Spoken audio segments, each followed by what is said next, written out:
오늘 말씀은 야고보서 3장 4절에서 5절입니다.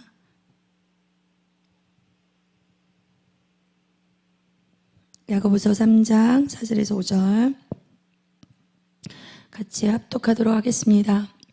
또 배를 보라, 그렇게 크고 강풍에 밀려가는 것들을 지극히 작은 키로 사공의 뜻대로 운전하나니 이와 같이 혀도 작은 지체로되 큰 것을 자랑하는도다. 보라, 어떻게 작은 불이 어떻게 많은 나무를 태우는가. 아멘. 제목은 입술을 제어하는 지혜입니다. 입술을 제어하는 지혜. 오늘 우리가 함께 나눌 말씀은 야고보서 3장 3절에서 4절인데 저희가 이제 바다 한가운데를 보면 거대한 배를 본 적이 있을 것입니다. 거대한 배를 보기도 하고 작은 배가 있기도 하고 그러한데 그 거대한 배를 보면서 예전에 이렇게 저렇게 큰 배가 어떻게 해서 저 바다에 띄워져서 움직일까 그런 생각을 해본 적이 있어요. 얼마 전에 외국에서 큰 배를 하나 이렇게 띄웠는데 그 몇 억, 15억인가? 그 배를 이렇게 제작을 해서 띄웠는데 불과 몇 분 만에 그 배가 가라앉는 것들을 보았을 거예요. 뉴스에서 보셨나 모르겠는데 그렇듯이 그 거대한 배가 어떻게 바다 한가운데 띄워져 있나 그런 신기할 때가 있었어요. 그 거대한 배를 움직이는 것이 무엇일까? 이런 하나님의 말씀들을 보면은 참 신기해요. 우리가 이 땅 가운데 살아가면서 세상의 만물들을 아름다운 그 자연을 보거나 우리가 세상의 모든 것들을 다 보게 되면 그 속에 하나님의 말씀들이 다 숨겨져 있고 하나님의 말씀들을 우리가 그 안에서 깨닫게 되는 것들을 보아요. 그 전에는 하나님의 말씀을 모를 때는 그냥 세상의 것들, 내가 세상에 보는 눈으로 잣대로 말을 하게 되고 내 입술이, 내 혀가 하고 싶은 대로 말을 하고 살 때가 참 많이 있었던 것 같습니다. 바로 그 배의 가장 작은 부분인 키입니다. 오늘 본문은 우리의 혀를 이 작은 키에 비유하게 됩니다. 혀를 통해서 많은 말은 우리 생각과 감정을 지닌 마음에서 표현하기도 합니다. 사람의 생각이 옳은 것 같아도 하나님이 보실 때 옳지 않은 것들이 많이 있습니다. 그래서 우리가 해야 할 말과 하지 말아야 할 말을 잘 판단해서 입을 열어야 되는데 나도 모르게 우리가 입이 먼저 확 벌어지더라고요. 열린 무덤처럼 입을 먼저 벌려서 생각과 다르게 입이 먼저 열릴 때가 있습니다. 입을 열고 나서야 그래서 그럴 때 있지 않나요? 입을 열고 나서야 후회할 때가 되게 많더라고요. 전 그랬어요. 저 말을 하고 나면은 나도 모르게 막 열린 무덤이라고 열린 입이라고 먼저 입이 나가서 우리 몸의 지체는 이렇게 크되 이 작은 키 하나가 큰 배를 움직이듯이 우리의 작은 혀가 우리의 몸을 다 우리 지체를 막 조정하듯이 움직이게 됩니다. 그리고 나서 그런 후회감, 깨달음 하지 말걸 왜 했을까? 근데 그런 후회가 온다는 거는 하나님 성령께서 우리의 마음들을 조명하시고 비추시고 그리고 깨닫게 하시는 것을 알게 되었습니다. 감사한 거죠.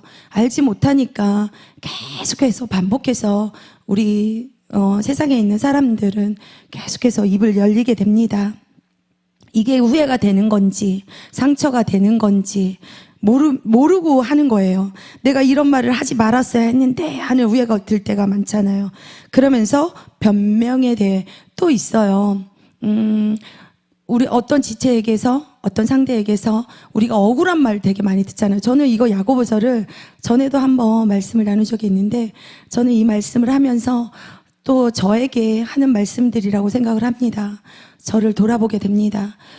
담임 목사님께서 얼마 전에 우리 지체에 대해서 말씀하셨는데 귀가 2개고 입은 하나라고 말씀하시잖아요. 그래서 말하기는 더디하고 듣기는 속히 하라. 귀가 2개 열려서 상대의 말하는 것을 많이 이렇게 들으라고 하고, 근데 제가 그 말씀을 들으면서 생각했어요.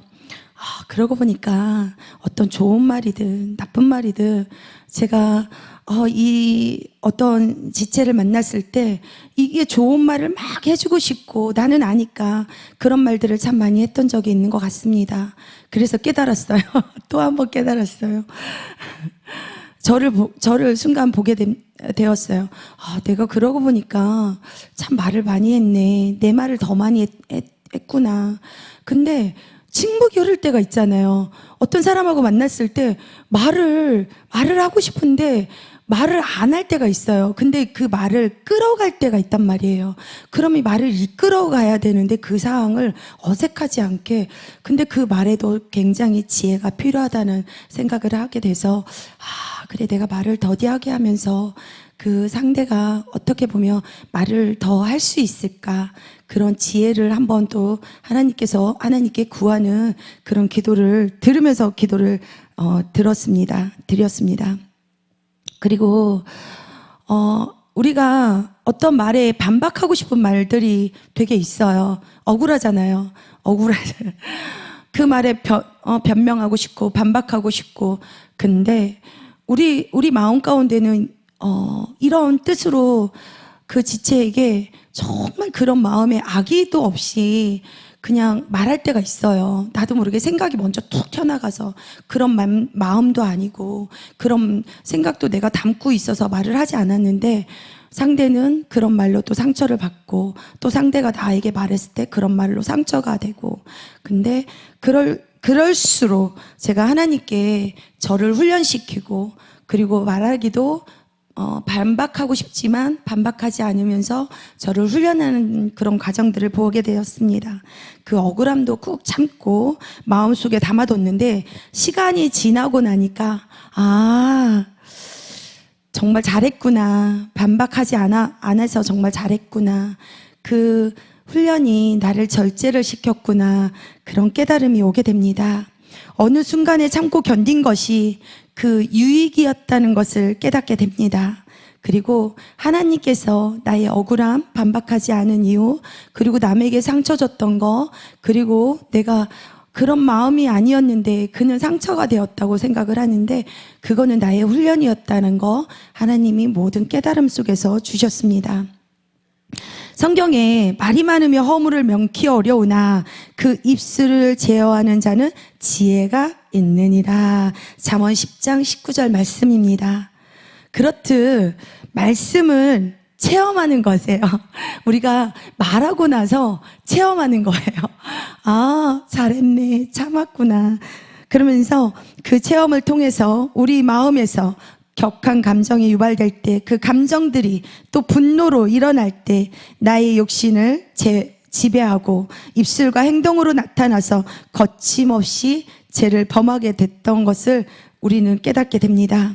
대부분의 사람들이 죄인 줄 모르고 또 잘못인 줄 모르고 시간이 지나고 나서야 후회를 하지만, 그런 일이 닥치면 또 참지 못하고 입으로 내뱉어 버리게 됩니다. 보게 되잖아요. 그분들의 마음을 우리는 또 보아요. 그래, 저분이 아파서 그래. 그리고 하나님께 지금 상처를 치유받는 가정이야. 이런 마음들이 드니까 그분들이 바라보는 눈빛과 입술을 막 열린 무덤처럼 입술을 벌려서 막 말을 쏟아내고 행동으로 막 하고 갈 때가 있어요. 근데 우리 마음 가운데 하나님이 주신 마음으로 상처를 치유하고 있는 가정이라고 생각하니까 이해가 되더라고요. 그리고 그분의 마음이 그 영들이 붙들고 있는 그 마음들을 아니까 참 마음이 아프게 오더라고요. 아파요.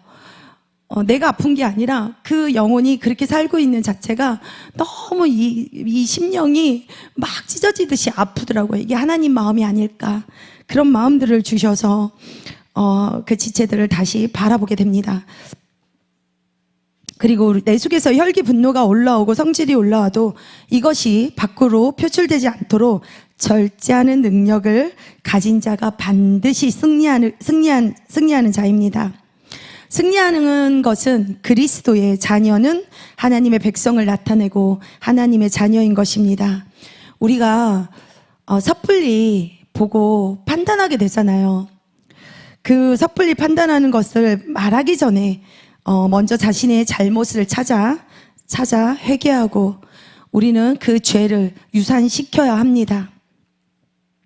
입술로 내뱉는 말을 절제하려면 먼저 내 혀를 다스려야 합니다. 야고보서 1장 26절. 누구든지 스스로 경건하다 생각하며 자기 혀를 제갈 먹이지 아니하고 자기 마음을 속이면 이 사람의 경건은 헛것이라. 아멘. 이렇듯 옳은 줄 알고 말했는데 말을 하다 보면 꼭 실수하는 것을 발견하기 때문입니다. 실수하지 않기 위해 입을 꼭 물고 혀를 제어해야 합니다. 하지만 혀로 죄를 짓지 않으려고 몸부림을 쳐도 실패할 때가 많습니다. 저도 그래요. 저도 그런 적이 있어요. 막 말해놓고 나서 너무 아픈 거예요. 그리고 누군가가 아프게 했을 때도 정말 너무 아픈데 그 혀를 제어하지 못할 때가 있어요. 막 몸부림을 쳐서 실패할 때가 참 많이 있더라고요. 우리 인간을 본질적으로 진짜 살아가는 걸 나타내는 것 같습니다. 그래서 우리는 그 혀를 누구 편으로 만들어야 돼요? 적군이 아닌 아군으로, 내 편으로 만들어야 돼요. 내 것이 되어서 그 혀를 다스려야 됩니다. 내 편으로 만들기 위해서는 치열하게 노력을 해야 돼요. 나도 모르게 생각해서 막 그 열린 무덤이라고 아까 그러잖아요. 막 나가요. 그래서 내 편으로 만들어서 내가 다스리는 그런 노력을 해야 됩니다. 야고보가 뭐라고 말했습니까? 아무리 큰 배라도 작은 키로 사공의 뜻대로 움직이듯 혀는 몸의 작은 부분이지만 큰 것을 자랑하며 온몸을 끌고 다닌다고 말했습니다. 사절에 그러잖아요. 큰 배를 움직이는 것은 그 큰 배가 움직이는 것이 아니에요.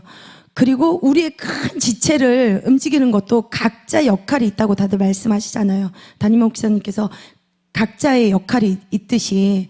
근데 이 혀 하나가 우리의 온몸을 다 상하게 한단 말이에요. 그리고 손 하나도 우리 온몸을 상하게 하고, 우리의 눈이 우리 온몸을 상하게 하고, 우리의 귀가 우리가 온몸을 상하게 하고, 다 중요하고 다 필요합니다. 그 대신 혀는 강력한 힘으로 삶 전체에 큰 영향을 주듯 사탄은 우리의 혀를 사용하여 불화와 다툼을 일으키게 됩니다. 그러므로 항상 우리는 혀를 절제해야 합니다. 혀를 절제를 해야 되겠지만 혀를 절제하게 되면 또 말하는 것을 절제하게 되고 우리의 모든 것들을 다 마지막에는 절제를 하겠어요. 이 절제하기가 가장 힘들거든요. 모든 것을 절제를 해야 됩니다. 그리하여 다른 사람이 나와 이야기를 할 때 이 사람은 과연 혀가 어디에 하나님께 붙들린 사람이구나. 혀를 자기 마음대로 사용하지 않고 하나님 뜻대로 하나님께 붙들려 사용되고 있구나라고 생각하는 복된 사람이 되어야 합니다. 온전히 혀를 성령님께 맡겨야 합니다. 야고보는 혀를 다스리는 자가 온전한 사람이라고 말하며 혀를 제어하는 것이 곧 온몸을 다스리는 경건한 삶이 되어 성령님께 통제되는 혀는 하나님의 뜻을 드러낸다고 말을 합니다. 누구나 똑같이 말을 하는데 그 말 중에는 우리가 그러잖아요. 영혼을 살리고 매일 영혼을 살리는 말이 있고 또 죽이는 말이 있습니다. 이 말을 하면서 제가 어떻게 제가 이 말씀을 전할까? 저도 혀로 인해서 누군가를 죽이는 말이 되었고 제 가장 가까운 가족에게도 이 말로 정말 저는 아무렇지 않게 제가 아픈 저의 아픔으로 인해서 제 아픈 말을 한다고 이 말로 누군가에게는 또 가족에게 상처가 되었고 다른 이에게는 또 상처가 되었고 그것이 이 말씀을 하면서 제 자신이 얼마나 부끄럽고 저는 그 혀가 또 사단에 붙들렸고 사단에 붙들린 그 혀가 얼마나 무서운지를 또 한번 깨닫게 됩니다. 그래서 이 말이라는 것은 하나님께 정말 성령님께 온전히 붙들려서 우리가 하나님만을 드러내고 하나님만을 나타내는 복된 사람들이 어느 곳에 가든지 하나님을 드러내는 복된 사람이 되어야 됩니다. 이것이 바로 하나님을 나타내는 것입니다. 하나님의 자녀인 것입니다. 그것이 하나님의 남의 영혼도 살리고 또한 중요한 건 제 영혼을 살린다는 것입니다. 내 영혼이 살아 있어야만 다른 사람도 살리는 것입니다. 우리의 혀는 그리고 큰 배를 움직이듯 우리의 몸을 움직이듯 그 작은 키 하나가 큰 크루즈를 움직이잖아요. 신기하죠? 그래서 우리의 지체도 이 작은 키 하나, 이 혀 하나로 다 이 큰 몸과 두 개씩 있는 지체들 중에 이 혀 하나가 모든 것을 움직이듯이 우리는 이 작은 키를 정말 하나님을 나타내는 복된 사람이 되기를 소망합니다. 또 아가서 2장 15절 우리를 위하여 여우 곧 포도원을 허는 작은 여우를 잡으라. 우리의 포도원에 꽃이 피었습니다. 아멘.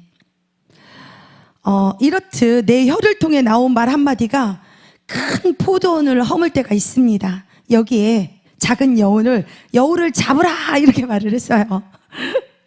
여우처럼 포도원을 갉아먹는 허무는 혀를 잘못 사용하여 하나님의 일을 파괴하는 원수로 정각해 버릴 수 있다는 경고의 메시지입니다. 하나님의 일을 파괴하는 원수로 정각해 버리지 않는 저희가 돼야 됩니다. 우리는 혀를 잘 지켜 시편 141편 3절에 시편 141편 3절에 한번 말씀 한번 띄워주세요. 141편 3절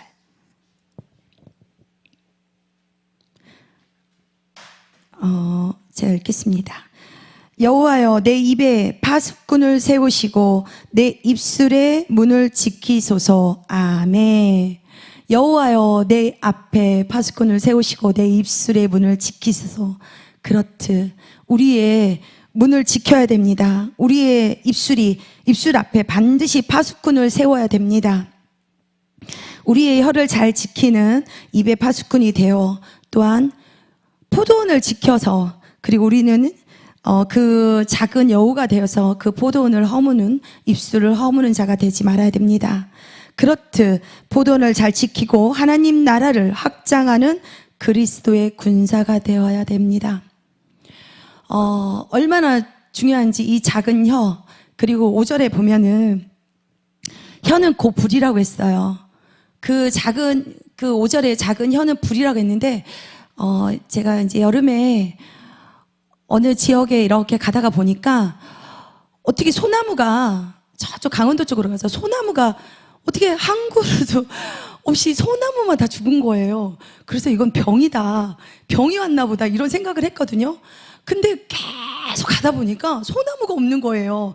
그리고 희밋하게 소나무 그 불탄 그 자리에 그리고 소나무가 막 힘겹게 그 살아있는 것이 보이는 거예요. 그래서 나중에 깨닫게 된 거예요. 큰 불이 났던 적이 있었잖아요. 그렇듯 작은 불 하나가 모든 것을 다 불살라 버렸던 거예요. 그리고 나머지 것들은 막 푸르게 다 있었는데 그렇듯 그 소나무가 정말 하나님의 섭리가 다 느껴지는 거예요. 야, 그 다 탄 곳에서 막 힘겹게 살아나는 그 생명을 보게 되었어요. 이렇듯 작은 불, 작은 혀 우리가 그렇듯 지켜야 됩니다. 사랑하는 성도 여러분, 우리의 말이 덕을 세우고 남을 살리는 생명을 살리는 혀가 되어야 합니다. 그리고 그 혀로 통해서 많은 지체에게 우리에게 모두에게 평화를 가져오는 성령 충만하여 궁극적으로 긍정적으로 은혜로운 말로 혀를 길들여서 우리의 내면을 성화시키고 그 혀를 아까 그랬잖아요. 적군이 되지 않고 아군이 되어서 그리고 혀에 지혜가 있어서 반드시 혀를 다스려서 혀를 길들여서 우리의 내면을 성화시키는 영적으로 훈련하여 성숙한 그리스도인의 모습으로 살아가시길 소망합니다. 기도드리겠습니다. 사랑의 하나님 아버지, 우리에게 입을 주시고 언어를 주신 것은 우리를 통해 찬양과 영광을 받으시기 위해서입니다. 그런데 우리 입술을 그렇게 찬양하는 일에 사용하지 못하고 재짓는 데 사용한다면 우리의 입술은 하나님 앞에 아무런 가치가 없을 것입니다. 내가 노래로 하나님의 이름을 찬송하며 나의 혀로 하나님을 찬송하며 감사함으로 하나님을 위대하시다 영광을 올려드리는 삶 살아가게 하옵소서. 지금도 살아서 역사하시는 예수 그리스도의 이름으로 간절하게 기도드리옵나이다. 예수 그리스도의 이름으로 기도드리옵나이다. 아멘.